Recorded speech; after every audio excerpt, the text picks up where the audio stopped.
안녕하세요. 플라잉 워십의 신태호 목사입니다. 오늘도 예배를 드리는 모든 분들을 주님의 이름으로 환영하고 축복합니다. 오늘 우리에게 주신 하나님의 말씀 로마서 11장 25절에서 36절까지의 말씀 함께 읽고 설교 이어가도록 하겠습니다. 형제들아, 너희가 스스로 지혜 있다 하면서 이 신비를 너희가 모르기를 내가 원하지 아니하노니, 이 신비는 이방인의 충만한 쓰가 들어오기까지 이스라엘의 덜어는 우둔하게 된 것이라. 그리하여 온 이스라엘이 구원을 받으리라 기록된 바, 구원자가 시온에서 오사 야곱에게서 경건하지 않은 것을 돌이키시겠고, 내가 그들의 죄를 없이 할 때 그들에게 이루어질 내 언약이 이것이라 함과 같으니라. 복음으로 하면 그들이 너희로 말미암아 원수된 자요, 택하심으로 하면 조상들로 말미암아 사랑을 입은 자라. 하나님의 은사와 부르심에는 후회하심이 없느니라. 너희가 전에는 하나님께 순종하지 아니하더니 이스라엘이 순종하지 아니함은 이제 긍휼을 입었는지라. 이와 같이 이 사람들이 순종하지 아니하니 이는 너희에게 베푸시는 긍휼로 이제 그들도 긍휼을 얻게 하려 하심이라. 하나님이 모든 사람을 순종하지 아니하는 가운데 가두어 두심은 모든 사람에게 긍휼을 베풀려 하심이로다. 깊도다. 하나님의 지혜와 지식의 풍성하며 그의 판단은 헤아리지 못할 것이며 그의 길은 찾지 못할 것이로다. 누가 주의 마음을 알았느냐? 누가 그의 모사가 되었느냐? 누가 주께 먼저 드려서 갚으심을 받겠느냐? 이는 만물이 주에게서 나오고 주로 말미암고 주에게로 돌아감이라. 그에게 영광이 세세히 있을지어다. 아멘. 여러분, 우리가 성경을 읽다 보면요, 특히 이제 신약 성경을 보면은 이제 예수님께서 제자들을 이제 가르치실 때 수많은 비유들을 들어서 이제 가르치십니다.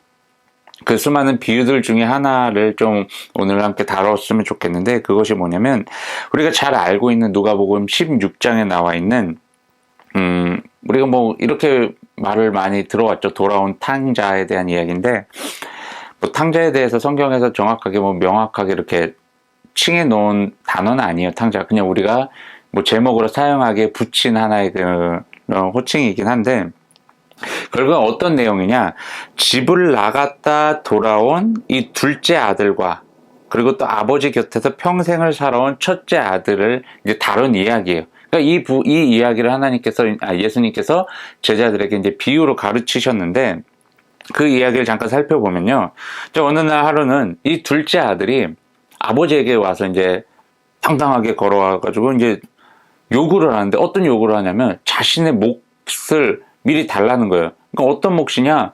알고 봤더니 아버지께서 이제 돌아가시고 난 후에 이제 자신이 받게 될 유산을 먼저 좀 당겨 달라는 거예요.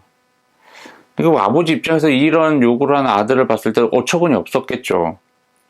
그리고 우리도 인간적으로, 상식적으로 이게 정말 말이 안 되는 이야기잖아요. 그리고 정말 그런 자신이 받을 유산을 미리 달라고 하는 그 아들을 봤을 때도 정말 예의가 없고 정말 좀 뭐라 그래야 될까요? 좀 비상식적인 그런 행동을 하고 있는 그런 모습이에요. 그런데 더욱더 놀라운 건 뭐냐면, 이러한 둘째 아들의 요구를 아버지께서는 흔쾌히 들어주셨다라는 거예요. 둘째 아들의 요구대로 아버지의 유산을, 그 둘째 아들의 몫만큼을 띄어서 그 둘째 아들에게 줬다라는 거예요. 근데 여기까지는 그래요. 그래요. 그 둘째 아들이 좀 이기적이고 좀 예의도 없고 약간 뭐 이렇게 생각을 할 수가 있어요. 근데 이 둘째 아들이 아버지로부터 이렇게 재산을 물려받고 나서 한 행동이 이 둘째 아들의 삶을 완전하게 망쳐버립니다. 그리고 그걸 재산을 물려받을 수 있어요. 그걸 가지고 투자도 하고 이렇게 해가지고 더 많은 재물들을 쌓이게 만들 수도 있고, 아니면 또 이것을 다시 자기가 저축을 한다거나 이렇게 할 수도 있죠. 근데 이 둘째 아들이 결정한 그 삶은 어떤 삶이었어요? 아버지 곁을 떠나는 거였어요. 그리고 우리가 여기서 살펴봐야 될 것이 뭐냐면, 이 둘째 아들이 그 인생에서 가장 큰 실수, 그게 뭐예요? 아버지 곁을 떠난 거였어요. 근데 아버지의 곁을 떠날 때 어떻게 떠났는지 누가복음 16장 13절에 이렇게 나와 있습니다. 그 후 며칠이 안 되어 둘째 아들이 재물을 다 모아 가지고 먼 나라에 가 거기서 허랑방탕하여 그 재산을 낭비하더니. 어떻게 떠났다고 나와 있어요? 아버지로부터 받은 그 재산을 다 챙겨서 아버지 곁을 떠났다라는 거예요. 이건 무엇을 의미하냐면요, 더 이상 나는 아버지의 영향력 아래 놓이기 싫어. 아버지 곁에 머물기 싫어. 그리고 내 손에는 지금 수많은 재물들, 엄청난 재물들, 엄청난 재산들이 지금 들려져 있어. 좋아, 나 이거 가지고 나는 살아갈 수 있어. 아버지 필요 없어. 이 재물만 있으면 돼. 라는 생각을 가지고, 아주 어리석은 생각이죠. 그런 생각을 가지고 그의 삶을 이제 결정을 하죠. 아버지 곁을 떠나기로. 근데 떠나는데 어떠한 일들이 일어났어요. 처음에 이제 재물이 일단 손에 많이 들려 있으니까 얼마나 뭐 즐겁고 행복했겠어요. 그 돈 쓰는 재미가 있었겠죠. 근데 이 부분을 이 둘째 아들이 어떻게 살아왔는지를 성경에서 이렇게 이야기를 합니다. 허랑방탕. 허랑방탕하게 살아가면서 어떻게 됐다고요? 그 재산을 낭비했다라고 표현을 하고 있습니다. 둘째 아들은 자신의 손에 들려 있었던 이 재물이 자신의 삶에 만족을 주고 있다라고 생각하면서 살아가요. 근데 점점 하루 이틀 지날수록 어떤 일들이 일어났어요? 자신이 들고 있던 그 돈들이 점점 사라져가는 거예요. 근데 어느 날은 자신이 모르는 사이에 내 손에 이제 아무것도 남아있는 것이 없는 상황이 되어버린 거예요. 그럼 여기서 하나 짚고 넘어가야 될 사실이 하나 있는데, 이 재물이라는 거, 눈에 보이는 거, 손에 잡히는 그게 무언가, 이 모든 것은요 유한한 존재예요. 유한한. 그러니까 내 손에 있다가도 없어질 수 있다라는 거예요. 그렇기 때문에 우리가 삶을 살아갈 때요, 이 유한한 존재에 우리의 마음과 뜻과 정성을 쏟지 마시길 바랍니다. 이것은 우리에게 어떠한 만족도 줄 수가 없어요. 어떠한 기쁨도 줄 수 없고요, 어떠한 자유도 줄 수가 없어요. 오직 하나님 한 분만이 우리에게 만족과 기쁨과 유익을 줄 수 있는 분이심을 다시 한번 기억하시길 바랍니다. 그리고 결국에 이제 이 둘째 아들이 어떤 일이 일어났어요. 이제 결국 손에 있었던 그 재물들이 다 사라지고 나니까 매우 삶이 이제 비참해지기 시작합니다. 아니, 처참해져요. 그런데 이제 어떻게 해서든지 이제 먹고 살아가야 되니까 일을 하게 되는데, 어떤 일을 하게 되었냐고 성경에 나와 있냐면, 이제 돼지 우리에서 일을 했다는 거예요. 돼지를 치는 일을 했다는 거죠. 그러면서 너무 배가 고프니까 먹을 건 없고, 돼지들이 먹는 그 사료를 먹어가면서 어떻게 해서든지 그 배고픔을 달래는 그런 삶을 살게 됐다라는 거예요. 어떻게 보면 이 둘째 아들의 모습이 물론 이제 삶의 결과의 모습은 좀 다를 수 있겠지만, 이 둘째 아들의 모습이 사도 바울이 오늘 본문에서 잠시 언급하고 있었던, 그리고 또 계속 언급해왔던 그 유대인들의 모습과도 매우 흡사하다는 것을 발견할 수가 있어요. 어떤 부분에서냐면, 먼저 유대인을 하나님께서 선택을 하셨잖아요. 근데 이 유대인들이 하나님의 곁을 떠났잖아요. 하나님으로부터 축복을 받아서 하나님 나라의 백성으로서의 삶을 살게 되었는데, 이 유대인들이 그 안에서 하나님께서 주신 율법에 의지하여서 율법의 영향력 아래 놓이게 되면서, 그러니까 율법주의적인 신앙을 갖게 되면서 하나님을 따르기보다는 자신의 생각과 자신의 어떤 의지로 율법을 지키고 따르는 삶을 더욱더 우선적으로 선택을 해버렸다라는 거예요. 그러면서 결국에는 하나님의 온전하신 뜻이 무엇인지를 생각하려고 하지 않았다라는 거죠. 결국 하나님 곁을 떠났다라고 사도 바울은 표현을 해요. 그리고 오늘 본문 말씀에 사도 바울이 아주 중요한 이야기를 합니다. 자, 일단은 하나님 곁을 떠난 사람들이 생겨났다라는 거예요. 그 둘째 아들처럼 아버지 곁을 떠난 사람이 존재한다라는 거예요. 자, 그런데 이러한 상황에서 하나님께서 뭘 하고 계시냐? 이 부분에 대해서 사도 바울은 매우 이제 중요하게 다루는데, 하나님께서는 긍휼을 베푸시는 분이심을 우리가 알아야 된다는 거예요. 여러분 긍휼이 무슨 의미인지 아십니까? 사전을 찾아보니까 이런 의미를 담고 있습니다. 가엾게 여겨 돌보아줌, 다정히 사랑하며 측은히 여김이라는 이런 뜻을 이 긍휼이라는 단어가 갖고 있어요.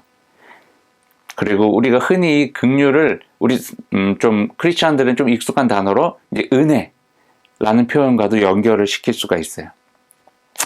구약 성경이 쓰여진 그 히브리어를 살펴봤을 때 라이밈이라는 그 단어가 있어요. 이 라이밈이라는 단어를 이제 긍휼이라는 의미로 이제 사용되어지는데, 이게 이제 좀 어떤 의미냐면 부모가 자녀에게 또 형이 동생에게 가지는 애틋한 감정을 이 라이밈이라고 이렇게 이야기를 하고 있어요. 그리고 우리가 좀 익숙하게 들어왔던 그 히브리어 중에서 하나인 헤세드라는 단어 있죠. 이것도 이제 은혜라는 의미를 담고 있는데, 이것도 마찬가지로 긍휼의 의미로 사용되어집니다. 근데 이거는 조금 그 앞에 말씀드렸던 그 라이밈과는 조금 다르지만, 이것은 어떤 의미냐? 하나님께서 택하신 백성과 맺은 언약에 기초한 하나님의 사랑을 이 헤세드라고 이야기를 해요. 즉 변하지 않는 사랑, 조건이 없는 사랑을 의미하는 거예요. 다시 좀 정리를 하자면, 성경에서 말하는 이 긍휼이라는 것은 무엇이냐면, 정말 하나님께서 우리 인간들을 대할 때 정말 애틋한 감정을 가지고 그 사랑하는 마음, 부모가 자녀를 그 아끼고 사랑하는 마음, 보살피려고 하는 그 마음과 더불어서 그와 맺은 언약을 지키려고 그 언약에 기초한 하나님의 사랑을 이야기를 하고 있다는 거예요. 조건 없는 사랑, 변하지 않는 사랑. 즉 하나님께서는 유대인이나 이방인이나 할 것 없이 하나님 곁을 잠시라도 떠난 자들이 있다면 그들을 긍휼의 마음으로 품고 계시다라는 거예요. 다시 말해 하나님께 다시 하나님 곁으로 돌아오길 간절히 바라고 있다라는 거예요. 여러분, 이 둘째 아들 이야기를 다시 돌아오면요, 이 둘째 아들이 이제 잠시 아버지 곁을 떠나서 이제 여러 가지 이런 고생을 하면서 처참한 삶을 살아가고 있다가 이 둘째 아들이 어느 순간 깨닫는 날이 옵니다. 누가복음 16장 18절, 내가 일어나 아버지께 가서 이르기를 아버지 내가 하늘과 아버지께 죄를 지었사오니 라는 고백을 해요. 자신이 저지른 죄에 대한 인식을 하게 돼요. 그리고 내가 죄를 지은 사실에 대한 동의를 하게 되는 거예요. 아, 내가 죄인이구나. 내가 아버지 곁을 떠나가지고 이러한 죄를 지었구나 라는 것을 이제 스스로 인식하고 깨닫게 되는 그 시기가 왔다라는 거예요. 그리고는 자신이 얼마나 큰 죄를 저지른지를 이제 깨달았으니 어떠한 표현을 썼냐면, 이제 다시 아버지께로 돌아갈 건데 아버지한테 가가지고 다시 아버지의 아들로 좀 인정해 주십시오라는 표현조차 말조차 할 수 없을 정도로 비참하다라는 거예요, 자신의 삶이.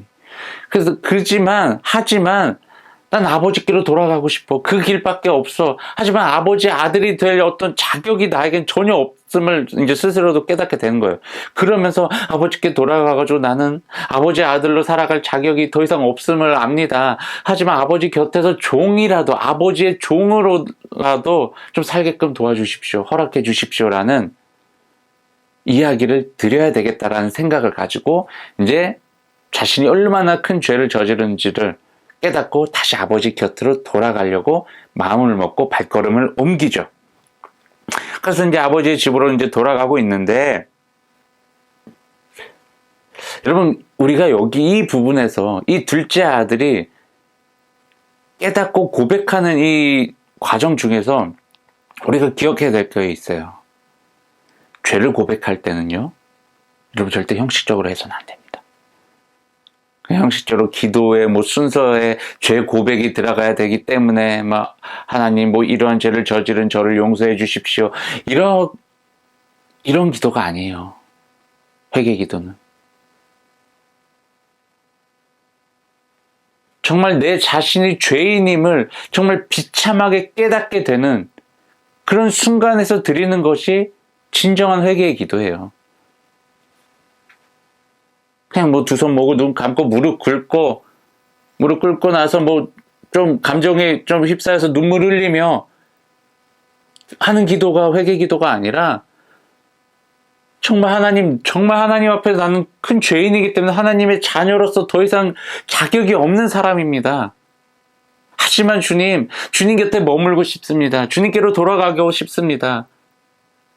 하나님 자녀가 아니어도 좋으니 주님 곁에만 머물게 해주십시오. 라는 이런 어떤 간절함이 담긴 것이 바로 회개라는 거예요.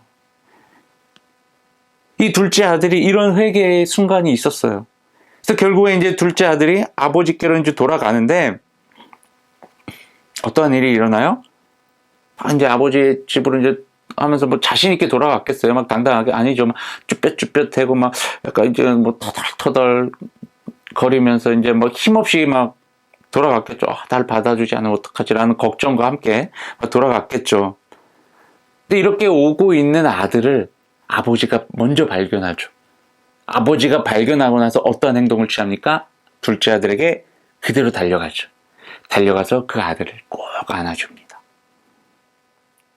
근데 여기서도 어떠한 표현을 쓰냐면요. 측은히 여겨.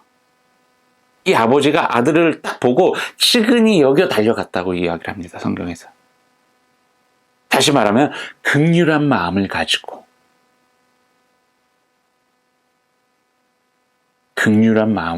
아들에게 달려갔다라는 거예요. 이 긍휼한 마음을 가졌다라는 것은 어떻게 연결된다고 했어요? 이제 이 긍휼한 마음을 가지고 이 아들을 때리려고 했겠어요? 혼내려고 했겠어요? 그 아들에게 가서 뭐 이놈의 새끼 하면서 막 욕을 하려고 했겠어요? 아니요.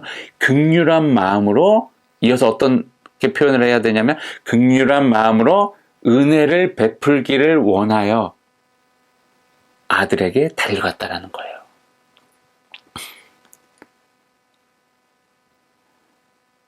오늘날 우리 현실과는 매우 다른 모습이죠. 오늘날 현실은 어때요? 집 나갔던 아들이 자식이 이제 돌아왔어요. 그런 이제 보면 이놈의 새끼가 하면서 일단 입에선 거친 욕이 나가고 일단 손은 이제 자녀에게 가죠. 일단 때리죠. 일단 맞고 시작해요. 집에 오자마자. 근데 성경에선 그게 아니에요. 성경에서 나오는 그 아버지는요, 긍휼한 마음으로 달려가 안아주시고 집으로 데리고 와서 좋은 옷을 입히고 좋은 음식을 먹게 하며 큰 기쁨의 축제를 열어주신다라는 거예요. 여러분, 하나님께서는요, 누구보다도 우리 모든 사람들이 주님의 곁으로 돌아오기를 간절히 바라고 계세요. 정말 간절히 바라고 계세요. 누구보다도. 하나님 그냥 그 자리에 신실하게 계세요. 근데 우리가 잠시 이 둘째 아들처럼 방황할 때가 있는 거예요. 근데 하나님께서는 이 우리의 방황을요, 막지 않으세요. 허락하세요. 우리도 이런 요구를 하는 거예요. 하나님, 저에게 이런 돈 좀 주세요. 하나님 돈을 줬어요. 근데 이 돈을 가지고 하나님의 영광을 드러내며 살아가면 되지만 그게 아니라 내 영광을 위해, 내 유익과 만족을 위해 이 돈을 펑펑 쓰게 돼요. 그러다 결국 이 둘째 아들과 같이 삶의 처참한 삶까지 내려가게 된 상황에서 자신이 얼마나 큰 죄를 저지른 죄인인지를 깨닫게 되는 그 순간이 오게 된다는 거예요. 근데 이 삶을요, 하나님께서는 허락하신다는 거예요. 그 삶을 살게끔 그냥 허락해 주신다는 거예요. 그래, 네가 원하는 삶 한번 살아봐. 결과가 어떤지 한번 봐라. 너희들이 한번 경험해봐. 그 삶이 어때? 나를 떠난 삶이 어떠니? 비참하죠? 처참하죠? 느껴봐. 그리고 다시 돌아와. 이게 하나님의 마음이에요.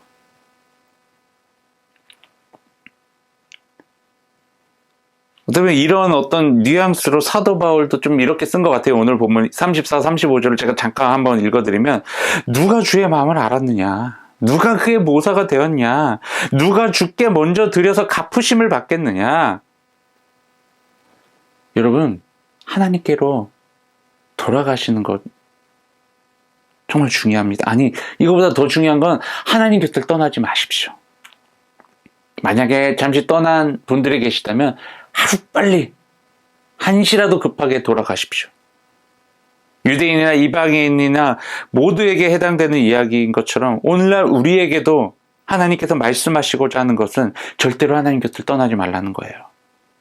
하나님 곁을 잠시 떠날 수도 있겠지만 그때는 최대한 빨리 진실된 회개를 하고 하나님께 돌아오라는 거예요.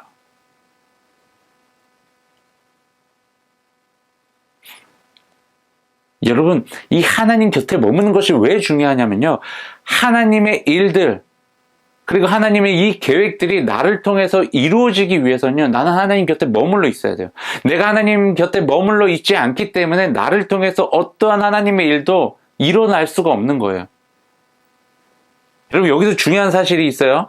하나님의 일은요, 하나님께서 행하세요. 그런데 여기서 중요한 건 하나님께서는요, 나를 통해서 하시고자 하시는 일들이 있는데 내가 준비가 안 되면, 내가 하나님의 곁에 머물러 있지 않으면, 내가 하나님과의 관계가 회복되어지지 않으면요, 나에게 아무리 수많은 계획들이 있을지라도 나를 통해서 하나님의 일들을 하나님께서 하시지 않으세요. 다른 누군가를 통해서 하나님의 뜻이 이루어지겠죠. 그건 뭐예요? 나만 손해라는 거예요. 나도 하나님의 계획 가운데 머물러서 하나님의 일들을 하고 싶다면요, 하나님 곁에 머무시길 바랍니다. 하나님과의 관계 회복도 이루어지지 않은 상태에서 하나님의 일을 하고 싶어서 막 애를 쓰는 크리스천들이 너무나도 많아요. 저도 마찬가지고. 여러분, 하나님 곁에 머무는 것이 먼저입니다. 하나님, 저 주님을 위해서 나아가겠습니다. 주님을 위해서 이런 선교할게요. 하나님, 믿지 않는 자들, 영혼들 구원시킬게요. 하나님, 저를 사용해 주세요. 이 기도보다, 이러한 삶을 추구하기보다 내 자신이 지금 정말 하나님 앞에 서 있느냐, 하나님 곁에 머물러 있느냐, 하나님의 뜻을 쫓아 행하고 있느냐, 이것을 먼저 점검해 하셔야 된다는 거예요.